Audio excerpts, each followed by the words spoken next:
வணக்கம் நண்பா. TNSTC latest செய்திகள். போனஸ் ஊதிய ஒப்பந்த பேச்சு. போக்குவரத்து ஊழியர்கள் கோரிக்கை. போக்குவரத்து கழக ஊழியர்களுக்கு தீபாவளி போனஸ் மற்றும் ஊதிய ஒப்பந்தம் தொடர்பான பேச்சுவார்த்தையை ஒரே நேரத்தில் நடத்த வேண்டும் என அரசு போக்குவரத்து கழக ஊழியர்கள் கோரிக்கை விடுத்துள்ளனர். இது தொடர்பாக தமிழ்நாடு அரசு போக்குவரத்து கழக ஸ்டாப் கரப்ஷன் தொழிற்சங்க பேரவை சார்பில் போக்குவரத்து துறை அமைச்சர் மற்றும் செயலருக்கு அனுப்பப்பட்ட கடிதம். போக்குவரத்து கழக ஊழியர்களுக்கான 15வது ஊதிய ஒப்பந்த பேச்சுவார்த்தை கடந்த மாதம் 27 தொடங்கி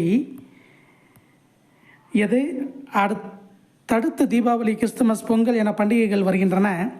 நெரிசலை சமாளிக்க வழக்கமான பேருந்துகளுடன் கூடுதல் பேருந்துகள் இயக்கப்பட வேண்டிய சூழல் இருக்கிறது. எனவே பண்டிகை காலத்தில் போக்குவரத்து கழக ஊழியர்களுக்கு தவறான வழியை காட்டி பொதுமக்களுக்கு பாதிப்பு ஏற்படுத்திவிடக்கூடாது.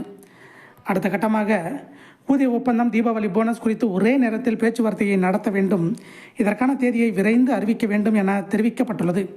இதை போன்ற போக்குவரத்து துறை அப்டேட்டுகளை தெரிந்து கொள்ள நம்ம சேனல் சப்ஸ்கிரைப் பண்ணுங்கள், ஷேர் பண்ணுங்கள், லைக் பண்ணுங்கள் நண்பா. நன்றி, வணக்கம்.